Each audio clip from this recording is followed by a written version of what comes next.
Yes, sir, baby. On the Radar Radio. Yo, special guest in the building. I've been waiting a long time for this one. Yvngxchris in the building, my guy. Welcome to the show. What's poppin', bro? What's going on? Thank you for having me, bro. Man, pleasure to have you here. I gotta say, preface that. So we met really quickly at the Tech Show, Terminal 5. Yes, sir. We literally caught the end of your set, right? And I remember, so shout out Bree in the building, Columbia in the building. Yeah, no cap. So we were at dinner before, and Bree goes, Chris said he's gonna take all of his clothes off, down to his boxers, and do a backflip into the crowd. And I was like, I don't believe that. And then I got there and I'm like, this motherfucker's in his goddamn boxers just running around the stage. I'm like, this kid is a fucking movie. And then after that, I was like, I'm sold. I'm like, I love him. So I thought that honestly, your stage presence is incredible. I appreciate it, bro. I ain't gonna lie, bro. I love wilding out on stage. I'm not gonna lie, like hitting all the front flips and like getting naked and just turning the fuck up, bro. Like that's like my favorite part of the whole shit, bro. Like I just love connecting with the fans too while like performing and shit. So yeah. That wasn't like the first show that you just like. That wasn't the first one where you just stripped down to your boxers to do that, right? Or was it? Bree, do you remember? I feel like I might There was have maybe like before that, maybe before that. DC. I think so, yeah. So what was like the initial thought in your head that like you're like, okay, well, because obviously it's become a thing for you now. But what was like the initial thought in your head that you were like, all right, cool, I'm about to like completely strip down and I'm about to just wild out like that? Because I know there had to be a first time where you decided to do that. Well, so this tour, the Tekka Loves You tour, that was my first tour. So like before that tour, I only did like 3-5 shows or something like that. Oh, really? Okay. Yeah. So I was just trying to like make a statement, like just to like show like my talents for real. So I was like, I gotta do some wild shit. I didn't know what it was at the time, but I just knew I had to do some wild shit. And then my A&R Mont, he came up with like, yo, you gotta strip, bro. You gotta hit front flips and shit.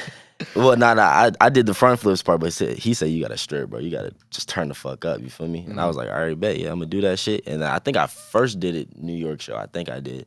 But the Philly show is when I first like took off my shirt and I was just in my shorts at that point. But yeah. That's hilarious. It's funny because like the day that we're recording this, I just put out the interview with like Jaleel, and Jaleel does like he does a backflip. He does a backflip, right? So I think it's funny how you got the front flip going on, he got the backflip going on, and it's just like, I don't know where this all came from out of nowhere, but I feel like it happened really quickly that now we got like y'all two doing these, your front flipping into the crowd, and he's just back flipping on stage, just like ripping off his shirt and shit. Nah, he's a wild performer too, bro. I fuck with Jaleel's performance too. Like I would want to make a song with him just to perform with him. That shit would be crazy. Right, because then you go on stage, then y'all can do the flips together. You feel me? What, bro? That shit would go viral. That should be over. He's like ripping off his shirt. You're like just like I gotta get down to my box, jump in the crowd and shit. Like that shit would be incredible. Nah, word. Have you ever met him or no? Nah, I haven't met him in person.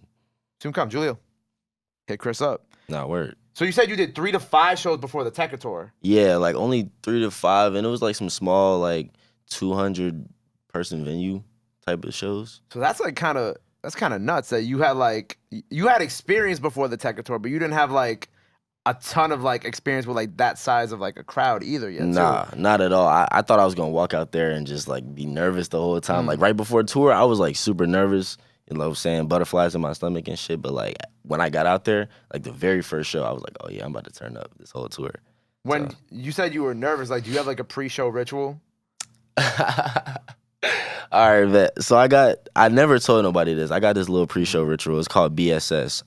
BSS, okay. It's called before show shits. I shit before every show, and then I go crazy as fuck, my nigga, no cap. Like I destroy that shit, bro, every time. Every time. Every time. And you have to do it before every show. I mean, it's on and off, but like it's like a ritual every now and then. Yeah, some people pray before a show, some people do this, some people, might hit a joint or something. Yeah, I got my BSS. You got the before show shits. Yeah. That's different. What was your favorite do you have a favorite memory from the tour? Do you have like a favorite moment, a favorite city, something that really sticks out to you? Even if it's like some behind the scenes shit that like, happened off stage. My favorite moment during tour, bro, I'm not gonna lie. I think every time I had a girl like come on stage and twerk. I'm not gonna lie, like during Extravagant, probably that. Yeah, probably that. That shit was just too lit, bro. Especially in Montreal. I had it happen in Montreal, Canada. It was crazy. Montreal had it crazy up there? Yeah, bro, they was lit, bro. They was lit. So with you, like, I want to get like your full story for like, the people who watch my show. So you're from Virginia, right, originally? Yes, sir. How long you been officially making music for then? Around like 3 years, 4 3 years. Yeah. So how did you first start out? Like, who put you in the studio first? How did this all really begin for you? Really, like my dad used to make music, and then Okay. he put me on to like how to like make like how to work with the software and stuff. Like he had a recording software on the family computer and shit. And he taught me how to use it, and then ever since then I just started making music on that shit. And then there was a point where I broke my mic, so I just couldn't even record. So I was just writing music, and then I bought a new mic and I started recording again. Were you like So when I had Cash Dami here, he was like, "Oh, I was recording on Uvu originally." Ooh. Ooh, I had the same. I had like the same reaction. I didn't understand it either. But so like but you actually had like the full setup. Like you were already like recording like whether Pro Tools or FL or something like that. You were already recording into like a professional software. Yeah, well, yeah, I was. Cause my parents bought it for me. They bought me like a little mic, and then I got the software. So I was just recording songs. I never dropped it though, cause I didn't know how to like work files and shit and upload it to SoundCloud. I didn't know how to do any of that. So I was just making the songs.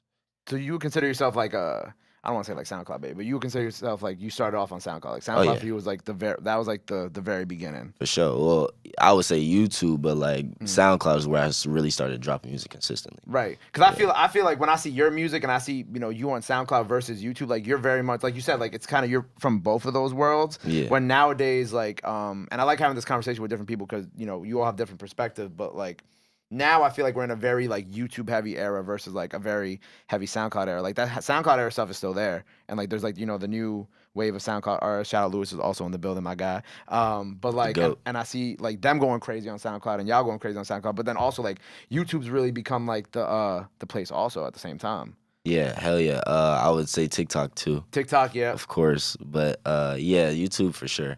I feel like videos go viral a lot. I wouldn't say just songs, but just like videos and people's images go viral on YouTube for sure. Yeah, like YouTube, like, well, now at least, like when it comes to music videos, like YouTube, like that kind of, I want to say like era of like of music videos being important to like break records. Not that it like ever went away, but it was just like I feel like it became less important after a while. For sure. And then now, since like YouTube has kind of become like, especially for like the younger generation of artists like yourself, like YouTube has become like putting out those videos and doing those videos and like, you know, whether it be like the video you did with Yachty where it's like highly produced and like super dope, or like even something that's kind of more like grounded and just like, you know, you got guys up in the Bronx shooting the videos in the apartments and like the projects and shit like that. Word. But like those things, like I feel like people care about seeing the visuals, not more, but just as important as just like hearing the song on like SoundCloud. Hell yeah, because it's like seeing your lifestyle too. It's like putting a face to the music for real. So it's just getting to know what you're listening to more. Yeah. You know what I'm saying? And I feel like you're like, you know, when I look at like tweets, like your fans talking about you or even like the comment section and whatnot, like they're invested in the music, but they're also just like invested in your life too.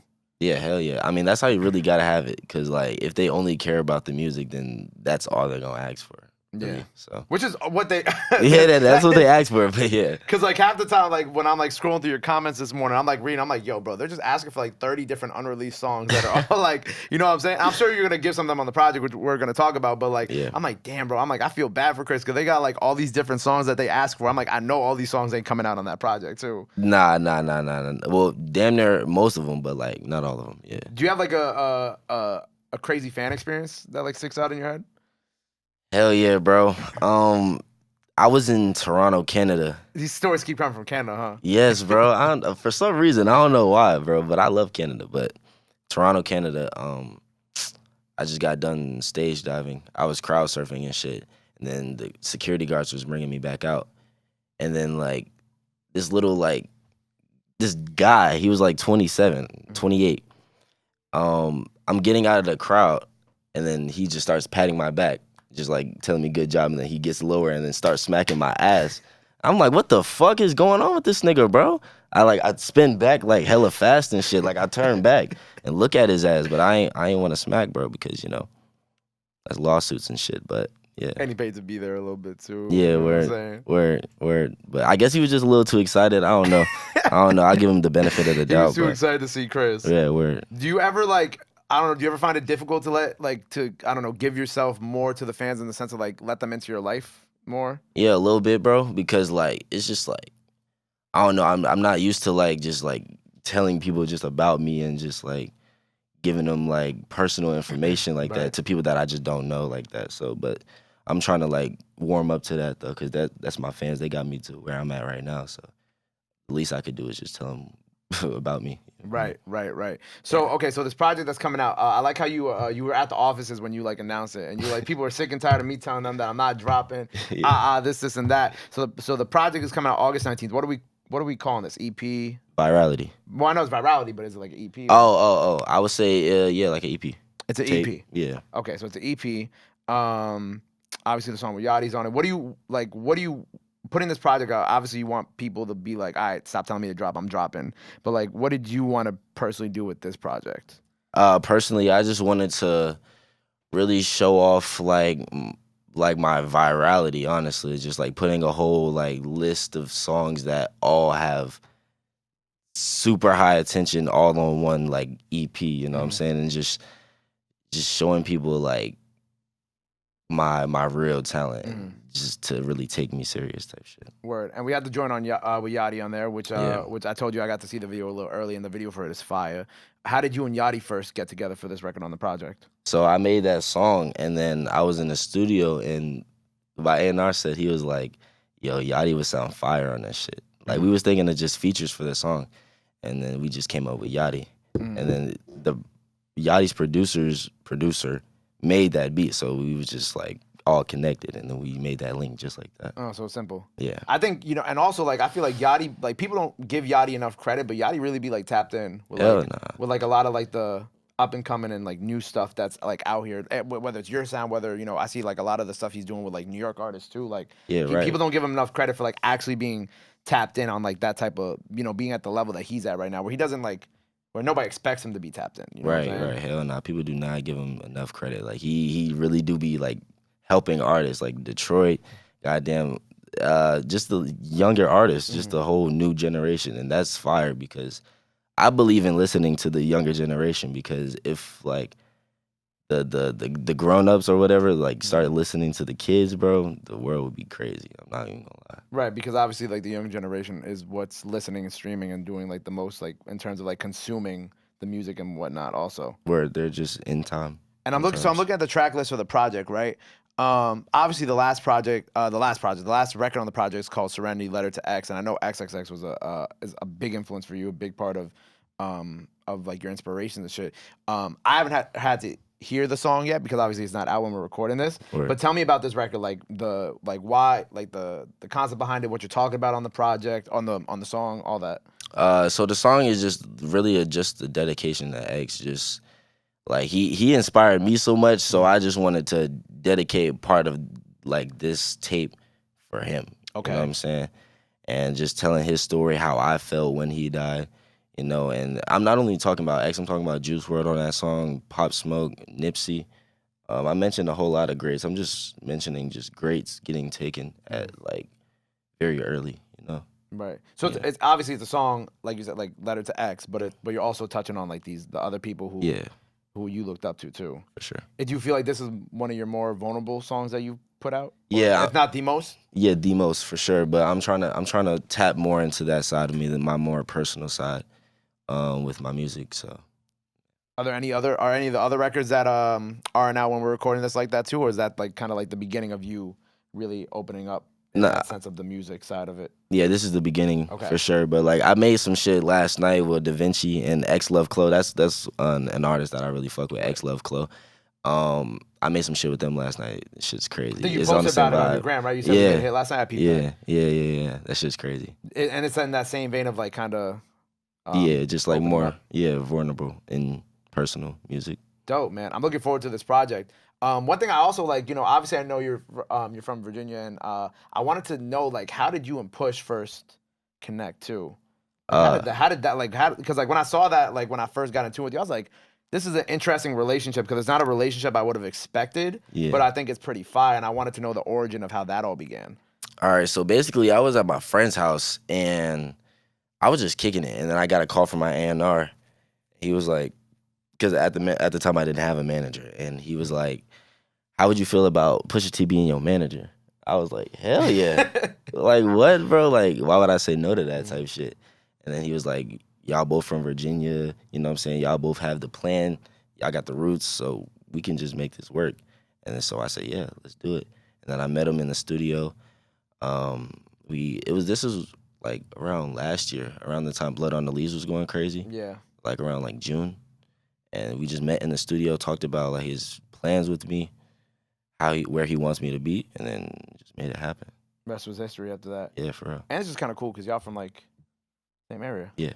So I think that's pretty fire. That like, and especially like I said, it was a connection that I didn't expect. But I'm like this is kind of fire because like different sounds, but also like it just kind of makes sense. Also at the end of the day too. No, absolutely. I didn't expect it either. Shit, like that shit was a crazy news when I heard that shit. Like Pusha T being your manager, you getting that shit called to you randomly. That shit nuts. What's the best piece of game Pusha ever gave you?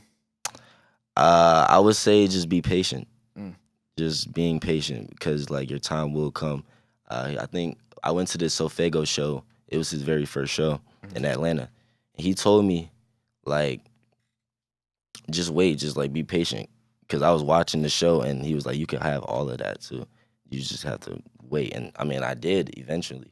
So, you know, he was right. Right, and then I'm sure the tour with Tekka came like not shortly after, but like in that, and you know, obviously a year later, the tour already happened, and you got to have those same experiences too at the same time. Right, like a couple months after, like 6 months after. Right, and also you were up for the 10th spot on the XXL cover. You know what I'm saying? Mm-hmm. That is no small thing either. So I wanted to congratulate you. You're gonna get it eventually. I appreciate it. You know what I'm saying? It's gonna happen. But when you got that call, how did that make you feel?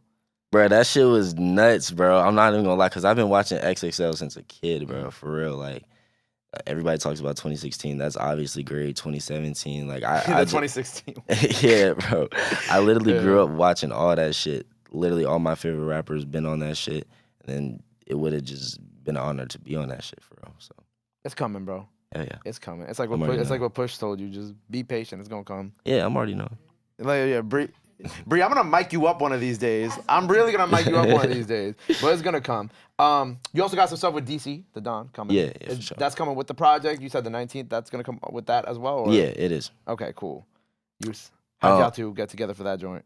I just hit him up randomly because I made that song and I was like, no, actually, another song on the tape is called Forrest Gump. I made Forrest Gump and I was gonna put DC the Don on that, but I was like, nah, that doesn't really match his vibe. So I made another song right after I made that song, and I was like, yeah, this is it. This is it. It's produced by Working on Dying. Shout out, I Love You Kimchi and Oogie Mane. Them niggas snapped on the beat, and then I just hit him up like, yo, slide on this, and then he didn't text me back, but then he just called me. Playing the song, like, yo, this shit is a hit. He played his verse and shit, and then sent it to me. I sent it to my team. They said that shit is a hit. That's fire. I previewed it the next day on TikTok. And just went up. You be previewing a lot of stuff on TikTok? Yeah, bro. Like literally as soon as I make it, bro, and that's my problem. I just gotta like hold that shit and then just save it. Honestly. You know, someone told me the other day, Rob, or Calvin, remind me the artist, because I'm forgetting right now. But there was somebody was telling me that they've been taking like they'll play all right, let's say you play a snippet on TikTok, or you go on IG Live and you play a snippet, right? And then you play a snippet from that same song the next day on TikTok or IG Live. There are people out there who will take those like 2 snippets and put them together and like make it into a whole song and like leak it on YouTube. I forgot who was here who was talking about that, but.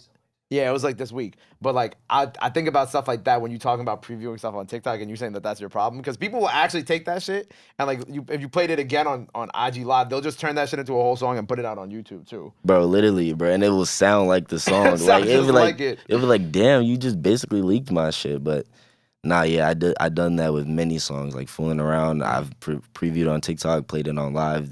The whole song is out now, basically. So, yeah. Well, hopefully, have you learned your lesson yet or not? Oh yeah, hell yeah. After many talks, I've learned for sure. I mean, in some cases like that, it's actually good sometimes, because I mean, you could also like look at like Coi Leray with how like No More Parties blew up last year. Like she played it on TikTok before it was even out. So I guess in some cases, but also like, you don't want that shit leaking at the same time too, right? Nah, yeah, exactly, for sure. What I love about having you here today is, I was telling you how I've had a lot of people on the show come up and talk about you. Obviously, the Lewis interview isn't out yet, but Lewis spoke about you. Rio Vaz spoke about you. Cash Dami spoke about you. Everybody said positive things. And what's cool is like over the past couple months, like I've been kind of like, I've become tapped into like this like underground scene that's been going on and like that I wasn't tapped in like let's say a year ago, right? And I think it's really cool because like all y'all know each other, and I didn't even know that like a lot of y'all like knew each other from just being online, being in Discord groups, and like all y'all would work together on records like Tana too, and like all in these Discord groups, which I think is so fucking dope. Yeah, bro. I mean, I just feel like we was just working, bro. We was just having fun with this shit, honestly. I mean, me personally, I wasn't on the Discord shit too much, but I was on that shit a little bit. Like, I made No Hook with Tana on Discord. Okay. So, like, I mean, we met all online, though, because online is a crazy fucking place, bro. You can just meet anybody. And then now I met everybody in person now, besides Rio, but. Yeah. Oh, you never met Rio in person? Nah, I haven't. I think he said that, too. Yeah. Soon. It sounds very interesting, too. I love it. But it's cool because, like, I see all of y'all coming up at the same time. Like right, you're signed now. And then, like, you know, I have Lewis here. Lewis is coming up. Lewis got a lot of fucking heat in the stats coming, like Eli Jugs. Everybody got all this shit. But, like, all y'all are still, like, so close to each other. You know what I'm saying? Hell yeah. I mean, it's just like we all big one family, bro. I'm not even gonna lie. Like, niggas just be working, grinding. It's just, like, regular friendship, bro. It's, like, just school shit, but, like, we're all lit. We're all lit now. Yeah. So Virality drops on the 19th. Yeah. What do you want to do after that? What do you got coming up after that? What do you hope to do by the end of this year? What else you got going on? I just want to keep dropping, honestly. Like, I just want to keep feeding the fans, you know what I'm saying? I want to put out a deluxe for Virality, just with more songs that they want up on that shit. I want to put out a deluxe, shoot more videos. Shit, yeah, just run up shit. Tour. We got a tour after Virality. Oh, yes, right. We just announced it today. Hell yeah. We just announced it today. I almost forgot. I didn't forget. You, SSGKobe, going on tour. Yes, sir. Love that. Yes, sir. What was I about to say? Presented by Rolling Loud. Yes. First motherfucking show is what state? New York. Oh yeah, Rolling Loud. Nice. I'll see you there. Okay, bet. Yep, Fire. I'll be there. And then Toronto. Fire, bro. But Rolling Loud was not my first festival, my second festival. And capping off in VA. Yo, what we do without her, right? Right. What we do That's what I'm saying. But nah. Yeah, it's about to be lit, bro. I'm not even gonna lie. Barely Legal tour. We about to run shit. Me and Kobe, our energy's crazy. We got a couple songs together. I was just in the studio with him the other day, so. Fire. I love Kobe. Kobe's been on the show twice. We actually lost his first interview, but we got a second one in. And I'm a little offended that y'all didn't use the clip of Kobe talking about just turning 18 for the promo of the tour. I used it. Oh, you used it. Have you ever seen this clip of Kobe talking about just turning 18? Nah, I haven't. All right, hold up. I'm gonna put this. I gotta find it. I know it's on my YouTube page right now. Hold up. SSGKobe. It's literally the. Hold on. It's what? Oh, I found it. All right, ready? Watch this. Yeah. About to be 18. About to be 18. My bad. I ain't legal yet. Soon. You ain't see how he licked his lips? Let me see. Watch again. About Crazy. to be But like, 18. watch About his face. My bad. I ain't legal yet. Soon. Freaky ass nigga. Nigga freaky. That's why when I saw that, well, if you wasn't on the plane, I was gonna call your ass because I was like, damn, you gotta use that shit to promo for the tour because, well, he's 18 now, right? Kobe's. Yeah. Okay, Kobe's 18 Yeah. now. But how many dates is it? Oh, how many dates? How many dates? 15 dates. Presented by Rolling Loud. 2 Rolling Louds to kick off the tour. Yes, sir. It's incredible, man. Man, bro, I already been on tour before. Can't wait to go back. I'm not even gonna lie. I love partying. I love getting lit with my fans. Love mosh pitting. Shit about to be crazy, bro. And you and Kobe is just, I think, a great like pair. Yeah, for sure. We're a real good duo. I'm gonna try to get him to get in his underwear too. I'm gonna try. You see how freaky he is. That's what I'm saying. You know what I'm saying? We both gonna hit a front flip one time, bro. Hopefully we'll also. I mean, I'm sure while y'all touring around the country and shit, y'all gonna work on music. So hopefully we'll get maybe like some joint shit from y'all. Yeah, hell yeah. More joint shit from y'all coming soon. For sure. Oh, so you're also doing an SOB show on the tour? Oh yeah. I guess so. Yeah. There you go. Yeah.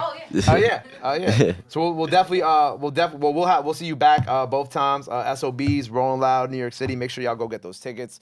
The Barely Legal tour, Yvngxchris, SSGKobe. Yeah, tell them where they can find the tickets. You can find that shit. This Barely Legal. This right here. You can find that shit. BarelyLegalTour.com. Go get them tickets, nigga. They drop tomorrow.